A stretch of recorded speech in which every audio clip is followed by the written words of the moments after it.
महापालिका निवडणुकीची प्रक्रिया अंतिम टप्प्यात असतानाच जिल्हा परिषद आणि पंचायत समिती निवडणुकांची घोषणा कधीही होण्याची शक्यता आहे। या पार्श्वभूमीवर भारतीय जनता पक्षाने निवडणूक तयारीला वेग दिलाय।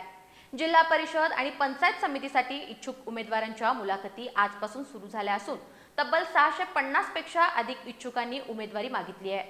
कोल्हापूर लोकसभा मतदारसंघातील विविध विधानसभा क्षेत्रातील इच्छुकांच्या मुलाखती 3 दिवस चालणार आहेत।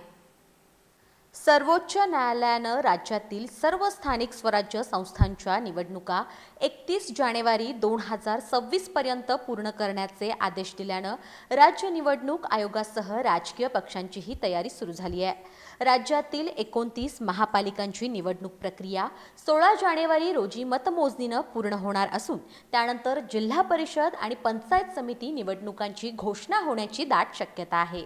या पार्श्वभूमीवर भारतीय जनता पक्षानं जिल्हा परिषद आणि पंचायत समिती निवडणुकांसाठी कंबर कसली असून इच्छुक उमेदवारांच्या मुलाखती आजपासून सुरू करण्यात आल्या आहेत। कोल्हापूर लोकसभा मतदारसंघांच्या अंतर्गत येणाऱ्या जिल्हा परिषद आणि पंचायत समिती मतदारसंघांसाठी तब्बल 650 पेक्षा अधिक इच्छुकांनी उमेदवारी मागितली आहे, अशी माहिती खासदार महाडिक यांनी दिली। आज कागल, राधानगरी आणि भुदरगड विधानसभा मतदारसंघातील इच्छुकांच्या मुलाखती घेण्यात आल्या। बुधवारी कोल्हापूर दक्षिण, करवीर, पन्हाळा आणि गगनबावडा तर गुरुवारी आजरा, गडहिंग्लज आणि चंदगड तालुक्यातील इच्छुकांच्या मुलाखती होणार आहेत।